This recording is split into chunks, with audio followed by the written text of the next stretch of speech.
Yeah. We out here the sirens. Y'all know what time it is. GameFi podcast season 2 in the house. Yeah. Okay, I get my little amateur DJ skills on to make sure that everything is cool, sounding good, or whatever. So I always ask everybody whether or not the music's popping. But welcome again to the GameFi podcast, where we talk about everything gaming, arts, music, esports, and film. So we got a nice little slate. We got a couple of guests in here today, so we should have a lot of fun. We're going to get to it, man, and I'm just glad for y'all to be back here. Season 2, episode 2. Doing our thing up here at the LivehiphopDaily studios, as per usual here in the ATL, Saudi, as we doing this thing in the South. Yeah, so as we get ready to kick into this thing, we're just gonna jump straight into the game. You ready? We're gonna do this gaming thing. Here we go. We ain't even gonna wait for it to stop. Yeah. It's gaming time here at the GameFi podcast. We're gonna have fun. We're gonna talk game. We got an actual baller sitting next to me. So we're gonna really talk about gaming. We're gonna talk about video games. We're gonna talk about some other gaming too, man. I ain't gonna spoil it. I'm just gonna let him introduce himself to you, and we're gonna jump right into this thing on the gaming segment here in the GameFi podcast. So let's jump on into this. So go ahead and introduce yourself to the people. J.R. Pace from College Park, Georgia. Current free agent, NFL free agent. That's what's up. He from College Park. Yes, sir. So what high school did you go to? Woodward Academy. Awesome. And what position do you play? Safety, man. Hey, you always got to have a good safety out on the field, man. Got to have that center field catcher out there to make sure, defense, last line of defense for the defense. So it's all good. So cool. So I'm going to start out. This is like the hardest question that I've asked everybody. It kind of stumps people up, but I think you got this one, though. When did you first fall in love with video games? Honestly, I can't pinpoint an age, but it was when I was real young. I forgot which Xbox it was. We started off with Xbox. Then I got tired again, like the red ring of death, so we switched to PlayStation. But I know I really fell in love with it. My favorite system of all time is the PSP. I loved it. I took that thing with me everywhere. I was playing Madden on the 2K, so that's probably really when I fell in love with it. Gotcha. See, now they took it from, having to have the portable joint. Now you can just play Madden Mobile. All the stuff that you used to be able to do with the Game Boy and all them other joints like that, you just get to do it on the mobile now. So, but those was fun. All right, I got you. That'll work. So who was your team? Let's see, you say Madden, right? Who's your team you like to play with on Madden? I like to play with? Yeah. Who your squad? Listen, because of my situation, I'll tell you who I like to play with. I grew up a big Cam Newton fan, so okay. I like to play with him. But I don't want to pick one team right now because you never know. He a free agent right now, so he got to be careful now. He can't be like, I like this team over that team. You never know. Right. You know what I'm saying? We got people watching out, man, and folks need some safety help. Right. All across the NFL. I'm just saying. You know what I'm saying? If y'all need something, y'all need to call down to the A. Sir. I ain't pointing fingers at nobody, you know what I'm saying? But, we got that help down here if you need it. That's what's up. What's up, man. I mean, shoot. Wow. So have you ever played in a gaming tournament at all? Have you ever competed at all? It's actually crazy. My not an official one, but my family used to have a Madden tournament every Christmas. Oh, the fam. Okay, they would come to our house. We had family, like my dad's side from Georgia, Stone Mountain area, Decatur. And my mom's side from Ohio, so they would come down and we would have like a little Madden tournament every year, and we'd have like different prizes for like first, second, and third. Who was winning? Who was the winner? Who always was coming down house in the joint? Back in the day, it was two of my cousins, one Devin and my other cousin Brandon. They typically were the top of the state every time. I also had a friend, a boy named Grant, who I kind of grew up with, went to school with. He used to be on watching Madden Nation, all that heavy. Yeah. So he used to be a part, and he would kill everybody. Oh man, that's crazy, man. So yeah, so that's cool. That's good. So it's crazy. Madden is one of our games that we like to play a lot of time. But do you play any 2K? Oh yeah, 2K probably my favorite game, my best game. Okay. So who's your squad on 2K? See, you free to say that. So who's your squad on 2K? Who do I like to play with? Right now, it's the Suns. I like Deepwood, CP3. Okay. So that's what I've been rocking with lately. Okay. I ain't mad at that. And you know what's crazy is, so, you know, we talked about these professional teams, NFL, NBA, Major League Baseball, not as much, but FIFA, and I shouldn't say FIFA, I should say Major League Soccer more so. They all have video games, first of all. And those three in particular, the soccer, the basketball, the football, they have pro teams now that they've actually drafted for and been doing for a couple of years right now. Pro gaming team? Pro gaming team. Wow. So the Hawks have the Talons. Okay. They're called the Talons, and you know, I guess it's just regular United. It's the United team. They have a FIFA squad as well.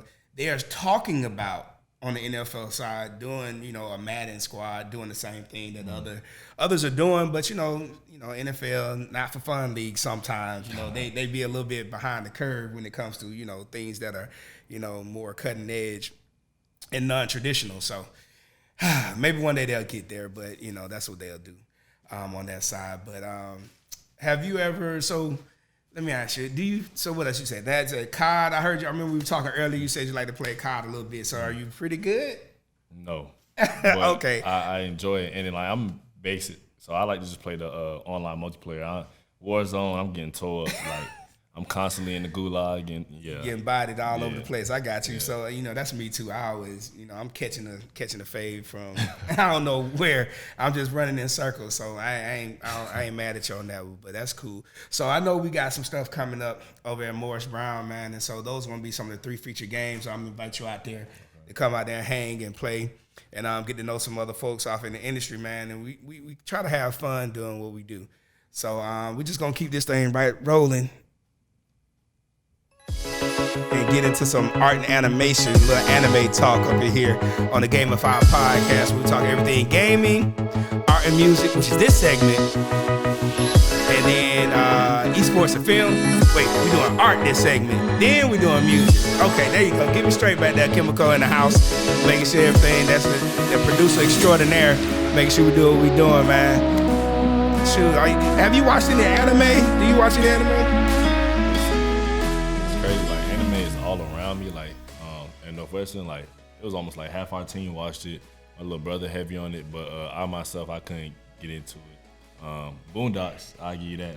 Okay. I love the Boondocks. Hey, ain't nothing wrong with the. Hey, if you gonna call out a something, ain't nothing wrong with calling out the Boondocks. You know what I'm saying? You know, my Stewie.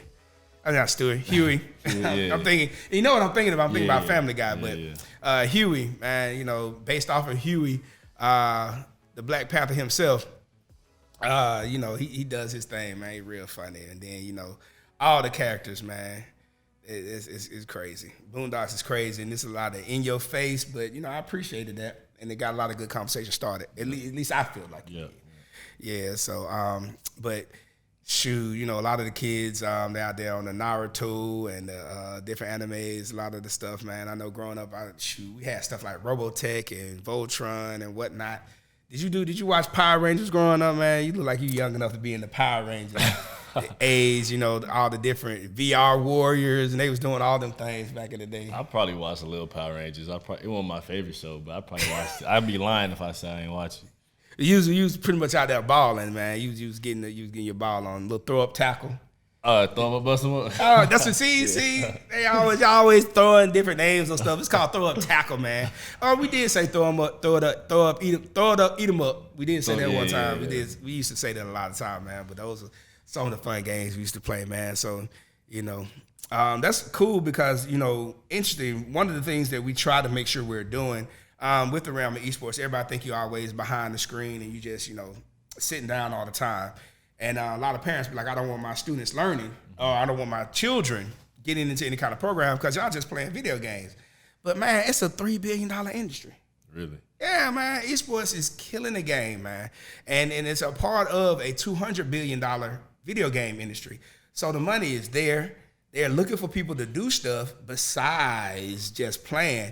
But, you know, you can be, you know, like what we're doing right now. You know, we can just be talking about any kind of video game like we're doing right now, and we can be on Twitch or we can be on YouTube and we can be streaming and we can make money for that. Yeah. So, I mean, it's a lot of opportunities out there and it's a lot of fun. when you're playing your games, man. So, are you like art, graffiti, or anything like that? Yeah, I mean, I think I personally enjoy art. I'm not artistic myself, but I like to look at art, and I think graffiti is definitely dope. Oh yeah, man. I used to. I remember. I can't remember the movie right now offhand. I want to say. I think it was Breaking. I'm not sure, but the one where the graffiti artist, he died, hit the third rail, but it had like the white subway car, the whole new train, and they was just tagging it up, man. And he had people tagging over that. But I mean, it's interesting how even then it was depicted as something that was negative, right? Mm-hmm. And now when you look around, you see graffiti art everywhere. And so again, the culture and the youth culture, leads. And now it's good. They want to see graffiti and stuff like that. Are the like when I was in LA, I saw like the Nipsey mural, what's it called, mural, Kobe Bryant. That's still considered graffiti. That actually it is considered graffiti, but now, like you said, they call them murals now. You know what I'm saying? They want people to come out there and put all those things up. And, hopefully they will ask people from the neighborhood or from the culture to be able to put up their representation of how that stuff is depicted, but sometimes they don't. And so, that's that fine line between, sometimes I term it whitewashing, where, things in art and culture were, taboo, but now because it's mainstream and they found out a way to actually commercialize it, it's all good. Now everybody else flooding in, and it's like, man, we were doing this, but all of a sudden now y'all out here doing it, and it's like it's okay, and everybody get to make the money. It's interesting on that, but you just got to make sure that we got to keep saying something and putting it out there for everybody to know and understand. 44 murals on what? And you know what? This is the kind of show right here that y'all gonna see me actually interacting with my producer, trying to figure out what's going on. There is a call to action going on when it comes to the murals that are being put up. So it's on Bankhead, the 44 murals on Bankhead. Okay, so again, you have bringing in outside folks to do the murals. And it's not necessarily the people who should be doing the murals, from my standpoint. I see. No, I'm saying they're going to bring local folks to do the murals. They're doing the call to action, meaning that all the artists were right. But what I'm saying is, they're doing it correctly. They're going in the direction I would want them to go into. But before that, they were bringing outside folks to do a lot of the murals here in Atlanta, which is like, wait a minute, how y'all doing that? We got all this. We got everything we need right here. You're talking about living walls. I'm gonna leave that alone for a second. I don't want nobody to come get me. So that was our art segment. I'm ready to move on, man, cause I mean, just thinking back of what they was doing, I need some mellow music kind of to get me right. Yeah. Okay, I feel better now. It was Get Me Mad. I don't know, but this is like Lucky Buck stuff. I might be getting hype on this music too. Oh man. Now this is cool because I'm actually interested in finding out where you stand on this music. I like to talk to young people and figure out where y'all land on this music landscape. So give me your. I'm gonna make it hard. Give me top 3 artists. Give me your top 3 artists. Right now. I give you top 5. Okay, give me top 5. Okay, he ready. Let's go. Baby. Baby or the Baby? Which Baby? Lil Baby. Lil Baby. Okay. Atlanta's on. Atlanta's on. Okay. Okay. Lil Durk. Lil Durk. Yeah. Who is that? Lil Durk.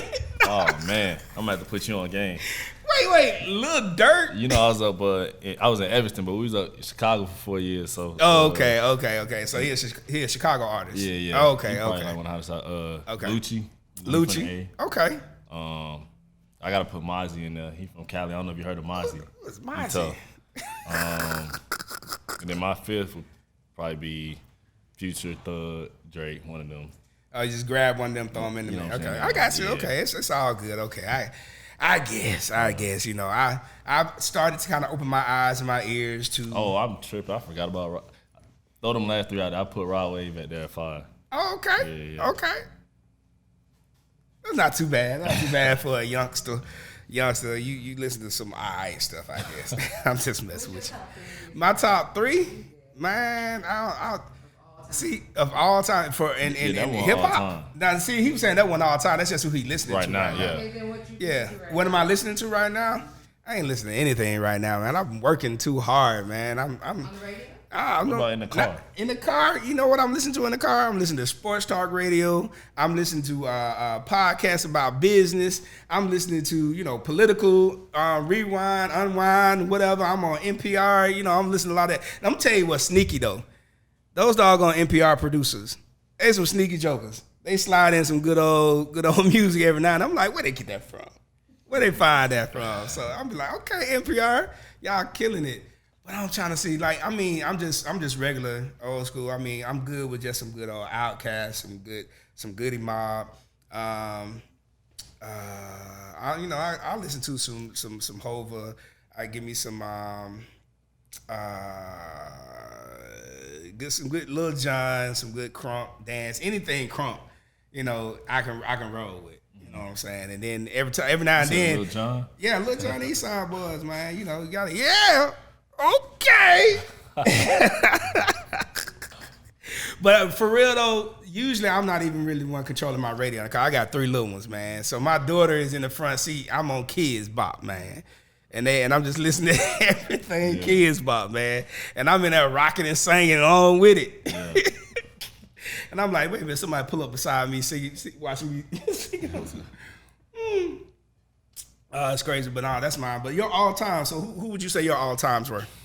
Favorite rapper? Yeah. My number 1 is Lil Wayne. All right. Dang, that's tough. All time for me. Jeezy. Jeezy got to be in there. Dang. That's tough. I remember Lil Wayne. I was in college, and we was listening to Cash Money All Stars, man, and that was our CD, man. And so I'm in fraternities, right? So like we play the whole CD, and we just get our strolls and all that stuff on, man, and we just be killing it to every beat, and we was killing it. So I was like, Lil Wayne, I think he gonna be somebody, man. Yeah, he gonna be somebody. the greatest. I remember coming, and then they had a concert here in Atlanta. And I remember coming down with my homeboys and this little girl I liked. And I took her to the concert. It was cool, man. But they had the helicopter, the helicopter blinged out, helicopter coming. Yeah, back in the day. When I was... Huh? Was they... I don't know. He might have been. This was like, 20 years ago, something crazy. I don't know, man. I'm getting old, so I'm starting to forget things. Hey, they better watch out, man. We're gonna come back and take our mantle back and everything, man. So, all right, that was fun, man. That was the music. It's time to move on. It's time to move on to the esports segment. Yeah. So I know y'all ready for this esports segment. Y'all hear the band marching in, getting ready to play the game, halftime show, all of that good stuff. Shouts out to all the HBCUs out there and everything that's going on. Let's see. Morehouse, Spelman, Morris Brown, Clark, ITC here in Atlanta. But nothing compares to the Tuskegee University in Tuskegee, Alabama. TU, that's where I got my degree from. That's where I had my HBCU experience like none other. So, where'd you go? Did you get a chance to go to school? Where'd you go to school? Northwestern. So let me ask you a question. So Northwestern is like Chicago, right? Okay. So did you ever have a chance to did you ever come back to like any homecomings and stuff when you came back and visited Atlanta? Because I know you probably had some friends that go to HBCUs. Yeah, I got friends, but I was playing football. I ain't had any time. Man, you ain't had no time to do nothing. Nothing. Yeah, well, I know. I guess when you on that grind, it be like that sometimes, man. But man, I'm telling you, it's nothing like the HBCU experience. I'm so glad that a lot of that stuff is getting pushed to the forefront now. You got a lot of folks wanting photo ops when it comes to HBCUs, but you got to make sure that alumni like myself are pushing them to do more with that. And then you have, I'm like, so if you think about the Hall of Fame, right? NFL Hall of Fame, the black men that are in there, most of them actually came from HBCUs. A lot of people don't know that. A lot of people think of, folks like Jerry Rice and oh my goodness, I'm blanking on names. I'm seeing the people who I want to say, but I'm blanking on their names. But you had Jerry, I know, and Jerry Rice just comes to my mind right now. But folks like Jerry Rice, they would come from there. But if you look back, it was always somebody from FAM, from Southern. You might have had a couple from Morehouse, but if you were going to be black in the NFL and you were going to the Hall of Fame back in, they probably by the 80s is when they started. It's because of, segregation. They started to want to bring in the black talent into the different schools. They were like, they would play against them and say, hey, I need one of those boys on my team, which I don't know how I feel about that kind of statement coming from a coach, but I understand they want to win, and they were saying that they were getting their backs blown out. Same thing in college basketball. They were like, okay, we got to let some of these black guys into the league. So, esports. One of the things in the images that you see in esports, you see a lot of Asian and white male images when it comes to competitions and anything like that. And what we have to do and what we're doing right now is making sure that we're interjecting into the narrative that no, there are a lot of people of color that are in esports, and there are a lot of women that play esports as well. So the diversity inclusion is real all across the board. And if you look at professional sports right now, that's something that they're pushing for right now. So you have women who are officials, women who are coaching right now.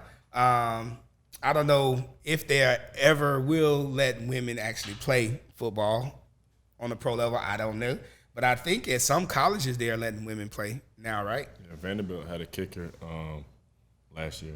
So it's coming. It might take a little bit longer, but I think we might have a few ladies that are doing that. And so what we have right now, and I was mentioning this to you earlier, we are in the month of October, and so Halloween is coming up, and we actually have two events coming up. We have the HBCU Esports Showdown that's going to happen at Morris Brown, on the campus of Morris Brown College, at the Ronald Floyd Thomas Center for Esports and Innovation. And that's going to be between Pharaoh's Conclave, iHeartRadio, Morris Brown, of course, and McDonald's. We're coming together. We're going to be showcasing what we're doing there because we're recruiting teams now. We have probably about 3 or 4 HBCU esports leagues that are up and running right now, so we want to make sure we're pushing that narrative forward because that'll be a great way for young folks to learn and then go from there and then go into professional, the next level. So if they're professional players, if they're professional content creators, coaching, social media marketing, all that stuff, they're going to be learning how to do that. And they'll be pushing. So we're going to have some of those showcases going on. And then afterwards, the next day, we're going to have Halloween at the Benz, where we're going to be playing video games on the Halo board. I think I had mentioned this earlier. So it's going to be fun. So I'm inviting you to come out to that as well. So, you get a chance to see the students and see their eyes light up when they have a chance to do something that their parents told them to put those controllers down and don't do like my mom and daddy did when I was growing up. So it's crazy. So that's cool because I think so if you know where the Mercedes-Benz is located in Atlanta, Georgia, there are a number of young people that have never been inside, and young people of color that have never been inside. And I'm going to get right to it, young black kids that have never been inside of the Mercedes-Benz Stadium, but multi-billion-dollar stadium next door to a community that has a median income of about $28,000 a year. So they would never have gone anyway. So by doing things like this will allow young people to come into the stadium. So, and you probably heard this from your coaches and things like that. What are some of the things that you do to make sure that you're inspiring young people to know that they can, go into things like what you're doing or just become what they want to become? Yeah, just trying to, any chance I get, give back where I can, help out, just letting, trying to let kids see my story to show that, how, this is an extremely hard thing to do, but if you, put your mind to it and really dedicate yourself, it's possible. And speaking of your story, what is your story? Like if you sat down, right now this is your first interview, and I'm gonna archive this because I know you're gonna get out on the field and you're gonna ball out and you're gonna do your thing. So what is your story? Like, who are you? Where did you come from, and why do you do what you do? Yeah, so born and raised in Atlanta, Georgia. I was actually, we used to stay off Camp Creek, so I was on for Westlake, but then my parents put us in private school. Played football, played sports all my life. Played every sport almost. Then went to Northwestern. That was definitely a change of scenery. I still hate the cold. It was miserable, but I'm glad I went. I think I definitely met some people and had some experiences, and it was someplace I was supposed to be. And then for me, I always loved college football. Really, I grew up loving basketball, but I used to think I was better than I was, but I wasn't that good. And so, I always loved college football. I never really thought about the NFL like that. My dad, he's a financial advisor, so he's around athletes all the time. So I've been around it all my life. Then, through college, started making some plays, and people were like, dude, like, you got a chance, take this seriously. So, that came to be. So went undrafted with the Falcons this year. Was with them through into the preseason, and here I am. All right, but I know you put some good film, some good tape out there, as a lot of the coaches say, and it's all about opportunities. And when I coach baseball, football, basketball, and I talk to my kids, and I always let them know, and I'm honest. I'm like, look, top 2% in the world now, and it used to be for basketball and football and baseball, it would be just coming out of the United States. But no, it's not that anymore. It's global now. Yeah. So they're picking the top 2 out of the world that you have to compete against in order to make it to the next level. It is very hard. It is not easy. So you got to do everything you possibly can to help yourself stand out. Yeah. And the work you got to put in is serious. The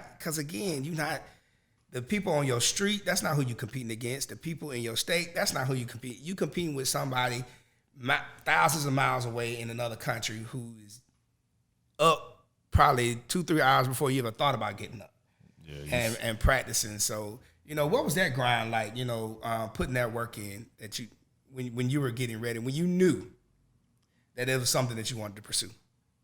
Yeah, I mean, the biggest thing is like when you commit yourself, you have to sacrifice a lot of things. So in high school, I think it was going into my junior year, I started with a trainer who was my neighborhood. Getting up at 4 a.m, going to work out. He'll have me work out at Camp Creek. Then we'll go in LA, work out. Then I had to go to school, and the football team had to work out in the morning. So, like, my days were just long. But, it created a work ethic and the grind. And so, that was instilled in me. I took that over to college. So, I was able to, have some success in college. And, I still try to carry that to this day.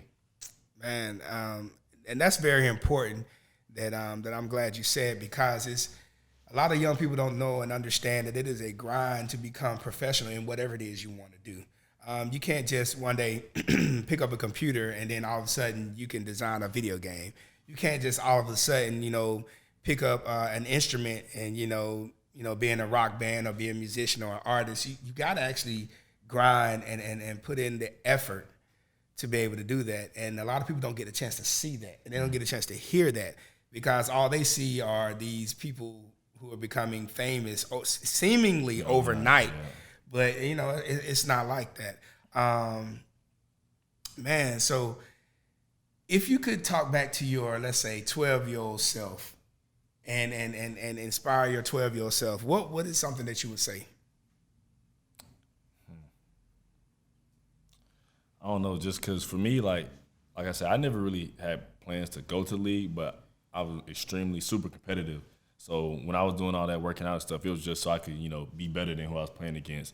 But I would tell probably my younger self that, perseverance. It's all types of obstacles you're going to have to overcome, and it's not going to be an easy road. So just having that mindset already, knowing that, you see people, like you said, seemingly overnight, but, I was actually talking about with my mom the other day, and it's like, it's seemingly like you get drafted and it's all this fast money, but it's 15 years of work. I've been playing football since 6 years old. People playing football since they're 5 and 6. So just that grind and just, persevering. Man, and that's why you have to start as soon as you possibly can, and then try out as much as you possibly can as well. Like you said, you used to like basketball. You know, and you were thinking that, you know, that might have been the thing, but then, you know, something else came. But it's because you were out there and you were doing it, and all of the different things that you're doing. And I like to always bring this back to esports as well, because a lot of folks think that, you know, again, it's all about just playing the game. But no, when I train my students and when they're on their teams, they have to work out every day. They have to stay hydrated. They have to learn about the game. So, question. All right. Did you just run out there on the field? Talk about a little bit about some of your film preparation and going into the playbooks and learning all that stuff. Talk a little bit about that preparation, because I think a lot of students, a lot of young folks don't understand. Again, besides it, there's some research, and it really is research that you have to do in order to be considered elite at whatever it is you're doing. Yeah, so I think while I was in school, like during season, I think I took 3 or 4 classes, depending on, you know, what quarter it was. But film study is a whole nother class on its own. It's every day you have to put in a minimum. I don't even want to put a number on it, but we were watching film an hour to 2 hours a day from Sunday all the way to after the game on Saturday. So it's the whole nother aspect. It's not just the physical, it's the mental. That's kind of how you can get at edge on your opponent, you know, find out tendencies, see, you know, what they like to do, what they don't like to do. So that's a huge part of it. And that's that same thing. And see that right there, tendencies, getting the strategies, seeing what it is. And it's not just film study on your opponent. You also do film study on yourself to figure out what it was that you could change, what you could make better, things that you could do different, situational type of study. And it's the same thing. So we talked about like Kai, we talked about Call of Duty, right? Mm-hmm. You know, you have to study, you know, your reels from when you were playing, because why did I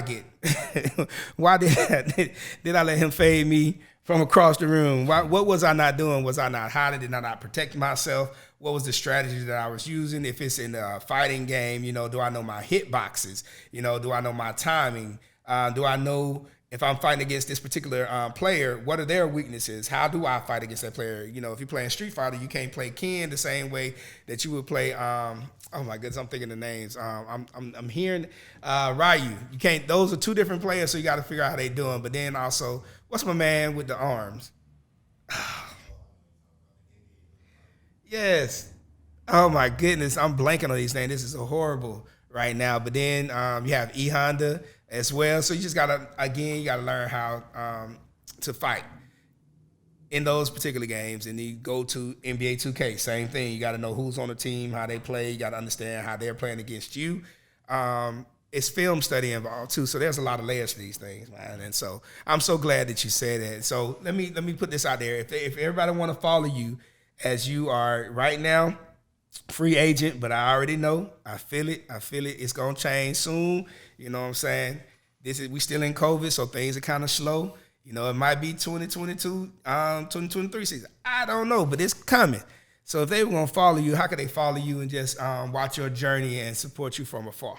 Yeah, on the gram at JRPace5, Twitter at JRPace9. Just got on TikTok. I think my TikTok is JRPace5 too, but y'all catch me on TikTok too. You TikToking? Man, listen. You over that TikToking? What was the last TikTok you did? I don't know. This is a dude one of my like good friends I know for long. He kind of manages a lot of the TikTok influencers stuff, so he kind of be helping me out. And all of them getting all these commercials and all of this stuff. There is a life outside of whatever sport that you're playing, and if you understand, if you talk to any professional player, they know and understand you have to be marketable, right? You got to put yourself out there. So the social media is good, the TikToks. I mean, you got to do what you got to do, right? Yeah, I've seen a lot of video game players on TikTok. I mean, they on there. I haven't gotten on TikTok yet, but I'm pretty sure before this year is over, I'm going to have a TikTok going. I already know my daughter is already working on me. She's like, Daddy, let's go. And I'm like, I don't know. But, you know, we're going to have some fun with it, man. Got to be a TikTok, man. But, man, JR Pace in the house, thank you so much for joining us. We look forward to all the big things you're doing. I'm going to make sure I follow you as well. Matter of fact, I'm going to get it out right now. Y'all out there right now, y'all get on y'all IG right now. Get the JR Pace on IG. And then make sure you're following this young man, because it's going to be a lot of great things coming from this young man. Also, follow him on TikTok. Find him. So y'all. So y'all can. You ain't really gotta follow me. Nah, you don't put it out there now. We gonna find you on TikTok and we gonna follow you on TikTok. and I'm gonna laugh, and then I'm gonna try to do a duet. If you put one out there, I'm gonna figure out how to do the duet thing, and then See, I'm not that advanced. I'm not either. No, I said I'm gonna figure out how to do the duets.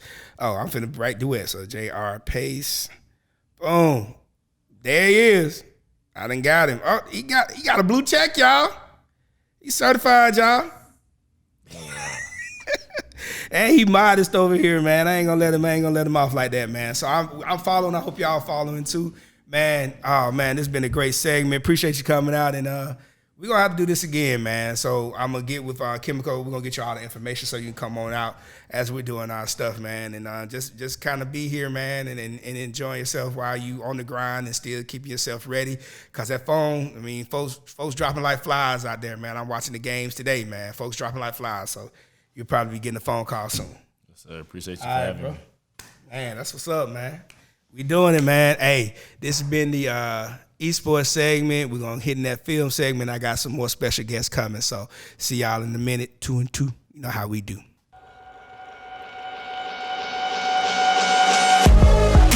All right, y'all. Welcome back to the GameFi podcast, where we talk everything gaming, arts, music, esports, and now we get into our film segment. I got some folks right here that's gonna drop some knowledge, some nuggets, all kind of stuff that y'all are gonna need to suck up and just apply immediately if you can. But we're just gonna get into this thing. We're gonna talk about their journey, what they're doing. They have an awesome company, and they've done a lot of awesome things.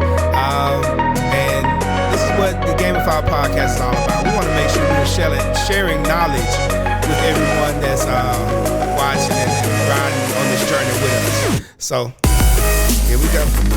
All right, let's jump into it. So first, as always, I got to start off with the hardest question in podcast history. When did you all fall in love with video games? I got to hear from both. Wow. Go ahead. Probably when I was about 6, the Nintendo was the hot thing then. And then when it came out with the Game Boy, I used to go to church and had the Game Boy with me, get in trouble. You ain't by yourself. Man. I think I got a whooping or two behind it. Oh man, I think I go back to ColecoVision, Atari 2600, 5200, 7200. You just had all the Ataris. Genesis, then we had the Sega Genesis. Of course, we had the Nintendo, Super Nintendo, Xbox 360, PlayStation 1, 2. Man, they was rich folks. Oh, y'all had all the doggone things. What we wanted, man. We had to get those games, man. I feel you. Big into 2K, so I had to have the basketball NBA Jam. You know this. Man. No, Double Dribble. Actually. Double dribble? Double Dribble. Oh, you on Actually fire. scored. No, double dribble. I'm thinking about NBA Jam. Mm-hmm. We have a funny story about that. I can't say what it was about, but we used to play double dribble all the time. But my favorite part of double dribble was the slam dunk. When they would just go to the picture and they just show you the slam. Oh, yeah. Man, that was my favorite part of double What dribble. about the man in the corner that shoot the threes when you get the cheat code, you get them hot? Oh my! He don't God. miss. Oh my God! So that ain't right, man. But that was fun. Now you're making me want to. I'm gonna go back. I got a retro joint back at the house, so I'm gonna have to pull it back out and play with my kids, man. I have to play with them. So let's all right. Well, we've done with memory lane, y'all. We done with memory lane. So I'm gonna introduce these wonderful people to you. So share with the folks who you are, what y'all do, and we'll go from there. My name is Erica Michael. And I'm Emmanuel Michael, and we actually own a business development project management firm in downtown Atlanta, Georgia. Been doing it for a couple years. However, that's not the beginning of our journey. Our journey started back in 2004 when we first started working together. I was a manager in the restaurant industry. So I was actually gaming in the restaurant industry. I would play games when I get off work. That was my therapeutic time, was to play my video games. Gotcha. And so we actually got together during that time period, and she was in school. She always in school. What school were you at? Jackson State University. Oh, you were J State. Yes. You were down there in the SIP. HBCU. Okay. Mm-hmm. And so Erica was actually in school at the time. I think you were working on your first master's degree. My first master's. Working on our first master's degree. I was working in the restaurant industry, and I got fed up, man. I got tired. I was like, you know what? I want to own my own business. You know, I'm the guy that was selling candy in school. I sold candy and wait. What candy? What candy were you selling? Oh, you gotta sell the blow pops and the little Snickers. You know, you gotta go to Sam's. Yeah. Oh man, hey, I was selling. They 25 cents a pop because it was gotta start at 25 cents. I had the Jolly Rancher sticks. Okay. You know, I didn't do the looms. I always did Jolly Rancher sticks, the blow pops, like you said, 25 cents. Man, we was selling things like we was selling drugs in school, man. Man, I'm talking about the backpack, man. We was getting it. If you didn't make $30 a day, you weren't doing that. You better tell somebody, man. And that was okay.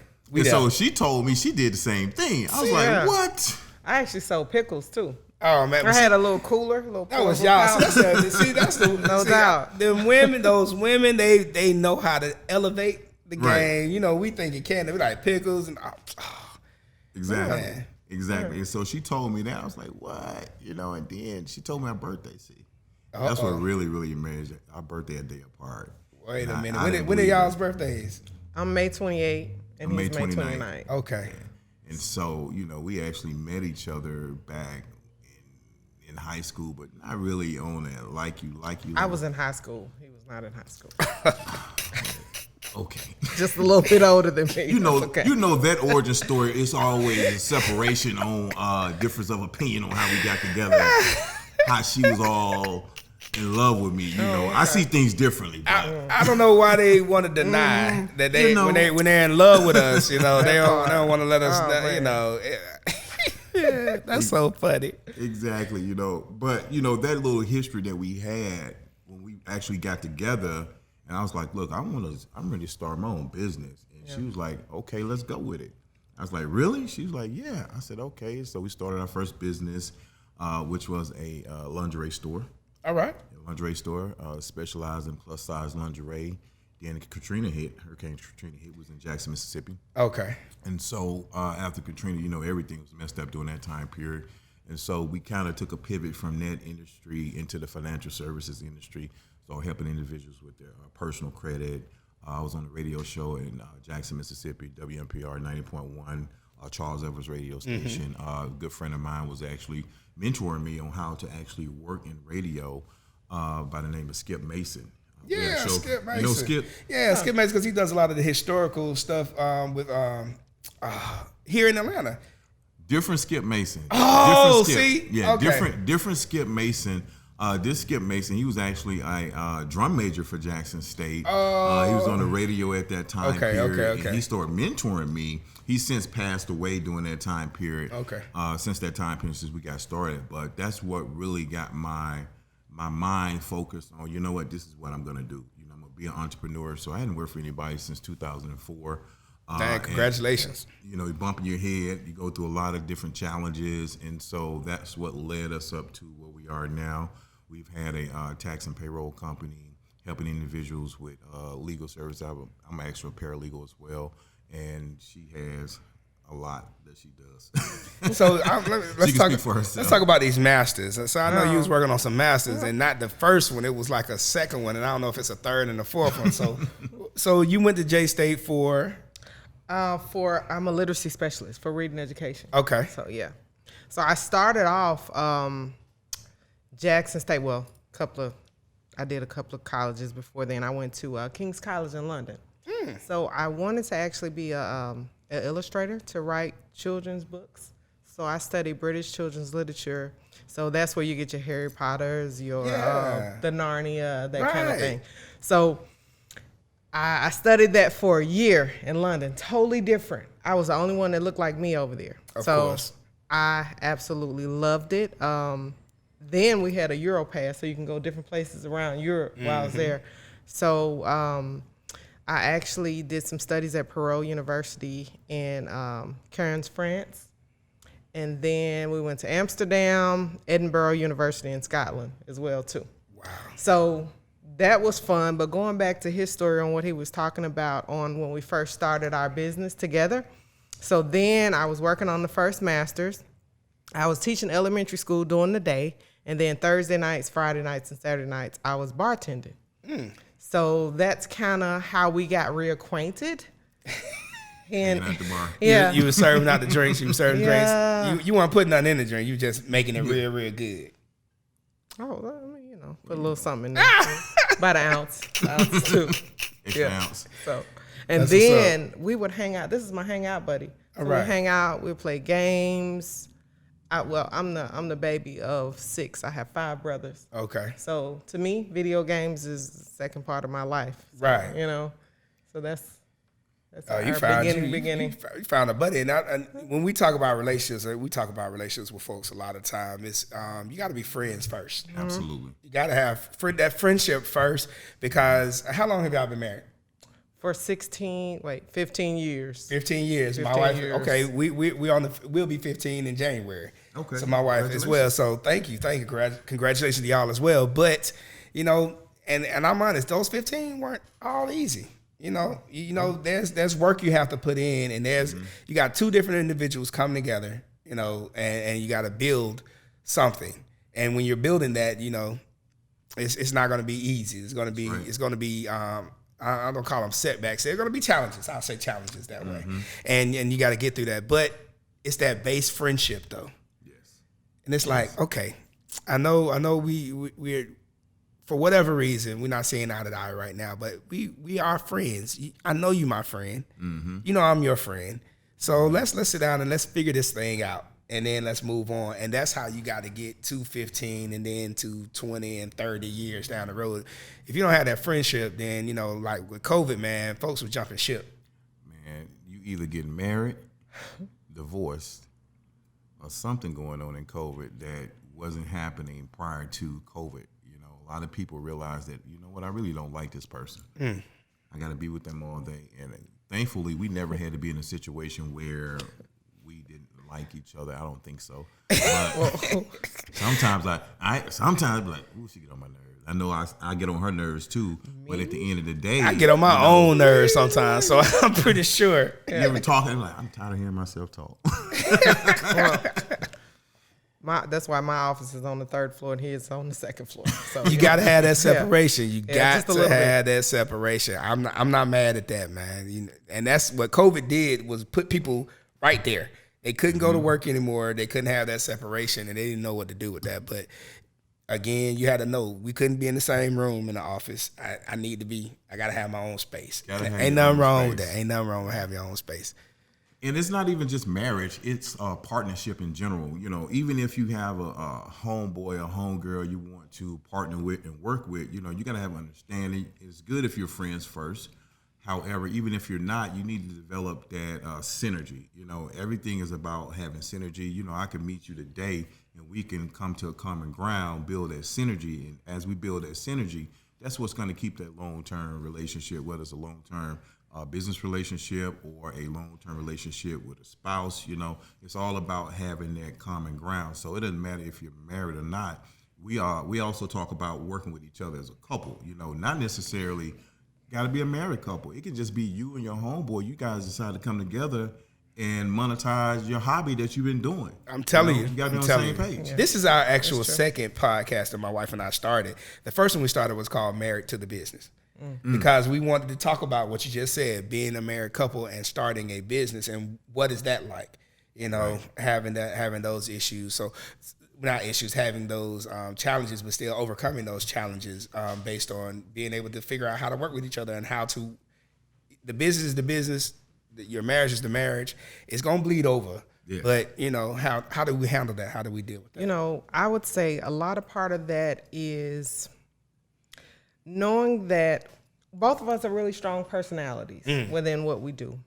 However, there are different leadership roles. But in my household, I desire to be led by my husband. So his leadership for me is everything. And if at work, I'm this person, but at home, I follow his leadership.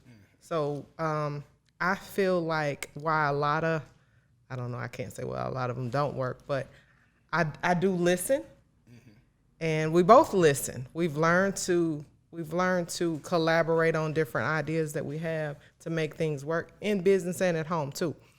Another thing is, by us working together and living together, we have to know that there's a shut off. And what happens is when we get in that garage, leaving our office to go home, we have a little powwow. We sit there for a minute, turn some music on. What do we do today? What do you think about this? And once the music goes all the way up, we're clocked out. So I like that. Yeah. I like that. We're going to have to implement some of that. I take that. That note. I got that note, though. We're going to start doing make sure. Hey, Chiquita. Yeah, she's going to watch this a little bit later, and we're gonna figure this thing out. We're going to do it. So now we got the businesses going. We got everything, and then lo and behold, COVID happens. So how has that been for y'all? And some of the things, like I know y'all did a recent event in September. So what was the pivot for you all then, as we were no longer going to be face to face, had to figure out how to do something else. So what was that? Wow, I'm gonna go first on this one because I know Emmanuel was quite long-winded. But anyway, in short, I even though we work together, I would take on contracts in the corporate space. So a lot of these different companies, since they were now needing to go online, I would design we're gonna say an internal university for them. Okay. So I've worked for Fortune 100, Fortune 500 companies such as UPS, FedEx, ADP, couple of companies that I can't remember, or either I signed a non-disclosure agreement on. Right. So within that, I've noticed that they didn't have an onboarding system. They didn't have training systems set forth for individuals to work online. So we had to fill in a lot of holes within that. And so within what I do, we had to take a strong pivot because we had a lot of friends and family saying, hey, I need help. There's this funding out here, but I don't know if I qualify for it, or if I do qualify for it, I need to do a little something different. So within COVID, I began to switch gears a little bit. I stopped working so much in the corporate space, but within small businesses, I'm gonna say friends and family. So I started working with them because there was so much of what we knew from our experience and schooling and that kind of thing, but they didn't know. So I'm from the old school. If there's something that I know that can help someone else, I'm gonna tell you. Right. Now my time does cost, but I'll give you this information. Wow.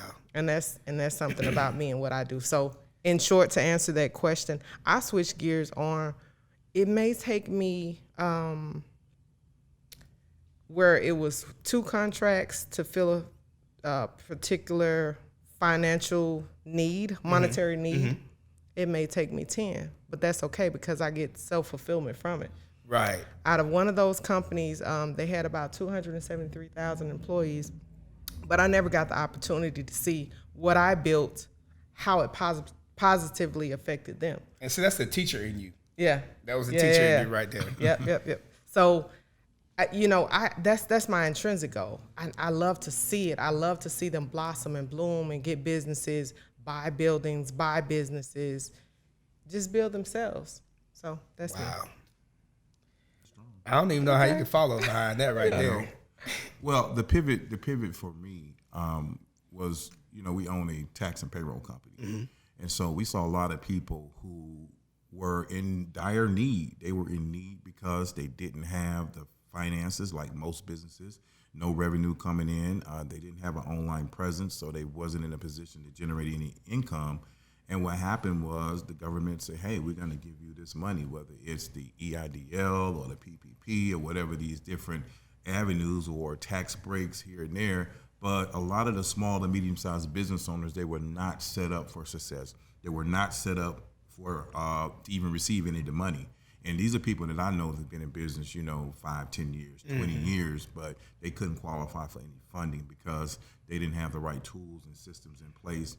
And it was very disheartening. It was like, man, I hate that for them. So what we did, even you mentioned the event in September, the event in September was for us to work with small to medium-sized business owners to help them get on track, put them in a position that not only they could stretch themselves and see themselves at a higher level, but also put them in a position where now you break it down and you teach them, how to take your business from ideal to implementation to funding. Right now, it's a lot of money out there for businesses in general, and you should be in a position to get it and take advantage of it. And if you're not, then that's why we open our doors to work with small to medium-sized business owners to help them grow and get to that point where they can take advantage of the resources and funding that's out there. It was a national global reset. I don't know, Eric, when the last time you realized, but when was the last time that the whole planet shut down? The entire planet in my lifetime, that the entire planet shut down? Airports, everything shut down. Not the entire planet. I mean, it would be maybe a sector. Like if it was a natural disaster, you'd have sectors that shut down, but you never had, to your point, the entire planet shut down all at once. This was the first time in my lifetime. Right. So there should be an awakening at that point to say, hey, there's something going on here. We need to get in position so we can take an advantage of it, because it's a global reset going on. Yeah. It's a global financial reset going on. You have a lot of different industries that are popping up that you're like, man, what's an NFT? Cryptocurrency. Oh, man, you guys talking about e-sport and e-gaming. They got a whole league online where they're playing football, baseball, basketball online, where we did that for fun. Exactly. And now you can do that and get paid.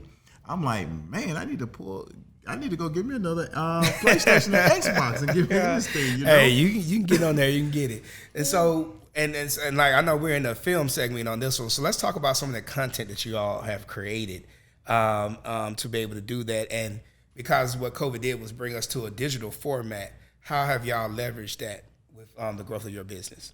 Well, what we're doing right now, we're putting out content where we're still in the process of helping businesses go from ideal implementation to funding. We're putting different tools and resources out where they can actually do an internal audit of your company, because a lot of times we think we got it going on, we got it together. Just because you can go to the Secretary of State and get incorporated, go to the IRS.gov, get an EIN number, and get you a corporate bank account, that doesn't mean you're in business. And are those free tools? These are free tools. Yeah, these are free tools that we make available right on our website. You can go to business101.com. That's 1on1.com.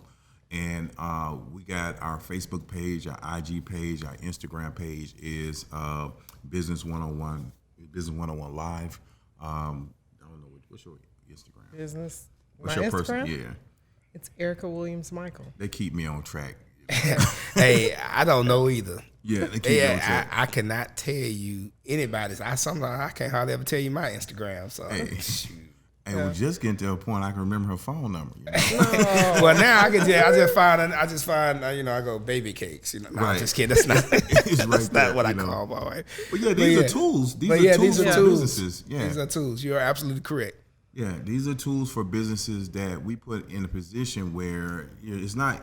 Yeah, it's content that we're putting out, but it's content, actionable content that we want people to say, hey, if you actually sit down for 10 minutes and you do a check on where you are in your business, once you finish this, you're going to see where you are from a business credit standpoint, from a funding standpoint, and you'll see what lenders look at when they deny you, because a lot of times we go and apply for things, we get denied, and we don't understand why I can't qualify for this money. I've been in business 2-3 years, I'm doing everything. Yeah, but it's a few things that you miss because you just went to Google and you thought the Google gods was telling you everything. The Google, I call it. It's not all together. You call it Google. I call it the Google A. Like Googly, go to the Google A. The Googly the Googly get you at the end of the day. And where can they find some of this content? Is it just on your website, or is it like YouTube or anywhere else? It's on our website for right now. We got an amazing team that we're working with. Hey, you guys were talking about the TikTok earlier. They're like, you got to get on TikTok, you got to get on this, you got to get on that. So we actually just set up a platform where we're getting ready to put a ton of content out, OTT platform where we're going to be on Apple TV, Roku, Amazon Fire, your iOS, Android apps. You'll be able to download. Actually, you can download the app now, but we're loading content on there every day. It's Business 101 content that's actually Business 101. I have something that I'm working on. It's brand new. I really just started working on it this week. Wait, hold on. You heard this first here on the GameFi podcast. Yes. Go ahead. Right. It's okay. So you're actually the first person outside of him and the producer that I've told this about. Okay. So what I found since my 15-year-old, for his 15th birthday, what he wanted is he wanted a gaming computer. Mm-hmm. And I was like, no, absolutely not. No, not $4,000. We're not doing that. And he said, no, I want to build it myself. I'm like, you want to build it yourself? There we go. I can't help you with that. And I'm like, well, no, he doesn't know how to do it. So anyway, he successfully built his own gaming computer with the RPGs and the, what is that, the liquid cooler thing that's in there. Yeah, the liquid cooler. I just know it looks cool. I don't know the name for it. So what I'm working on, and I've already purchased the domains for it, and it's called ourtechspace.com. And the other one is techspaceatl.com. So what I want to do is work with individuals that are in the technology, digital gaming space, anybody that's behind a machine, to assist them in the business aspect of what they do. A lot of times we're subject matter experts and we might be monetizing that skill. However, we have to take 100 steps back because we have not done the proper things to set our business up for it. Whether it's protecting our intellectual property, whether it's a logo, it's a name, patent, that kind of thing, those are things that I would like to help these young people with. So, well, that's my new baby. I'm going to tell you something. Well, at Pharaoh's Conclave, where we prepare youth for esports careers and careers in the gaming industry, we are definitely going to partner with you and make sure that we do that, because we have several young people that we're working with, and the education that, first of all, like your son, they already know and understand that this is a place to go and things to do. So I'm not surprised that he said that he needed the computer and he wanted to build a computer, because we have students that do that all the time. And they understand, okay, I need to have a presence, social media. I need to have, I want to do a business. I want to start a business in somewhere. But again, like you said, they don't know exactly where to get started and how to actually do it. So that's our thing. We're building entrepreneurs. We want them to know and understand that, yes, you may go work for someone else, but let that be your bootstrapping period while you're getting your job, your company up and running. So we say we build you to be entrepreneurs. If you need to be an intrapreneur first, that's okay. Learn some skills, do some things like that, get used to it, but run somebody else's business like yours while you're running your business, and use that as your incubator while you're doing it. I wish I thought of like that before I went to school, because I would have used those 6 years that I was in school to actually incubate my idea. It wasn't until the last 2 years of school that I actually had a business idea that I started working on those last 2 years. But had I done that prior to, I'd probably be a lot further, because we're serial entrepreneurs, my wife and I as well. So that's exactly what we want to do as well. So it sounds like we are a match made in heaven, and we're going to be doing some awesome things. So I can't wait. It. So let's give everybody your website again, where they can follow you. It is business1.com. So business1on1.com, and then business1on1live.com. Yep, you'll be able to catch everything at those two websites. The first website, that's going to be our hub. Okay. We got blog content, video content, those different tools we were talking about that you can use for your business. You'll be able to get those tools there. So we don't want it all over the place. We want a central hub that you can go to. You can always use us as a resource to help you out. Gotcha. Do y'all have a podcast? Do y'all do that as well, or y'all just doing the content on that? We're in the process of launching a podcast as well. Oh my goodness. Yeah, we got all our tools, and He's the equipment guy, so he's bought all these little nice gadgets. We buying all this stuff. Yeah. Oh yeah, man. This somebody gonna know how to use it. I might not know how to use it. Yeah.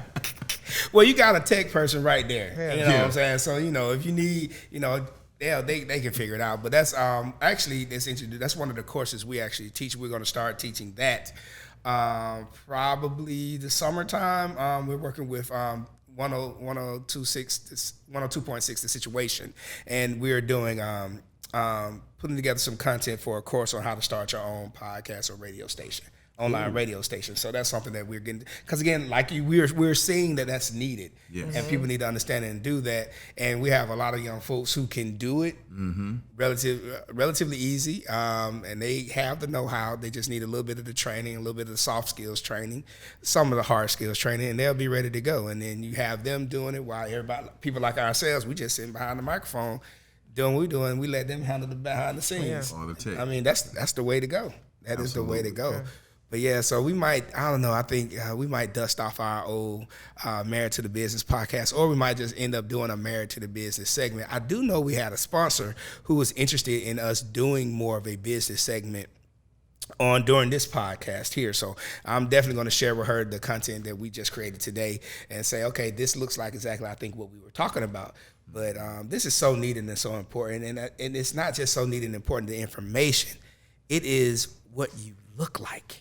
You are a black married couple that's up here killing the game, and I need our culture to see it. I need the world to see it and to understand that we're out here doing our thing. So I appreciate you all coming. Do y'all have any other kind of events or anything coming up anytime soon? We actually got a live event coming up November the 13th and the second week in March of 2021. 2022 is going to be the Lion's Den. And then November the 13th is going to be called 100 Points in 30 Days, where we're working with entrepreneurs and working with them on taking their personal credit scores up 100 points in about 30 days. Wow. Yeah, we definitely got to get together because, we have, I'm probably saying this the first time, we have an idea that we're going to start with, just entrepreneurs, same thing. And I know that we have, so November 13th, I want to know so we can put on our calendar so we can be there, be a part of whatever we can do on that. But then also in the springtime, we're going to have some conferences coming up on that side, working with young people. But, entrepreneurship is something that everybody needs to know and understand. Yes. So definitely, we want to work with you all, do that. And I've learned partnerships, teamwork makes the dream work. So partnerships are very important, especially folks that, you got a good feeling about. I feel like I have a pretty good spirit. I have a pretty good spirit of discernment, so I can understand, these are some good people I can roll with. And I'm pretty sure I've learned over the 15 years, my wife is real good at it. She's real good at it. Yeah. So I already know she's going to be like, oh, yes, we definitely can work with them. So we're going to make it happen, y'all. We're going to make it happen because we gotta pull up. In this time, in this moment, and I said this in the email to a sponsor that we kind of had to say no to, that this is a time to be bold, and we have to be bold in what we're doing and what we're asking. And so, and no apologies. We can't unapologetically, this is the way we want to do it, how we do it. Either you can rock with us, either you're our people or you're not. And it's okay. It's okay. We're going to do what we need to do. That's right. So y'all are based here in Atlanta, right now? We are. Yes. Okay. Yes. How long y'all been in Atlanta? We're in Colony Square, 1201 Peachtree Street. 5 Same years. building, V103. Oh, okay. Yeah. Oh man, so this is wonderful. See, and I also like that part. So now, and how long y'all been in? You said how long y'all been in Atlanta now? 5 years. 5 years. 5 years. Yeah, y'all pretty much ATLians now. Yeah. We're going back. We came from Fort Worth, Texas, so we kind of back and forth. So my mom needed us here. She played sick. And so we came here. She just miraculously got better. Hey, so, well, you know what? That was God telling your mama that y'all needed to be here to really grow what y'all are working on, because there is no better place on earth. I tell people this all the time. Atlanta, if you are black and in business, Atlanta is the place to be. Yeah. It is. Atlanta is definitely the place to be. So, man, well, welcome. I didn't get to say that 5 years ago, but thank you for being a part of the GameFi podcast. Thank you to y'all for joining us on episode 2 of the GameFi podcast, where we talk everything gaming, arts, music, esports, and film. But then we also sneak in a little bit of business in there, because we want y'all to be successful. We want y'all to be happy. We want y'all to take advantage of what's going on out there. There's a lot going on. There's a lot of money out there. There's a lot of opportunity out there, but y'all got to reach up and get it, okay? It's not just going to fall in your lap. But you need the tools and the know-how to be able to do that. So we'll see y'all again next week. Thanks again for joining us here on the GameFi podcast. And I guess it's time for those sirens, y'all. You know what that means. We're about to get out of here. So thank you. We'll see y'all again next week. Podcast. I'm Coach E. And this is what we do.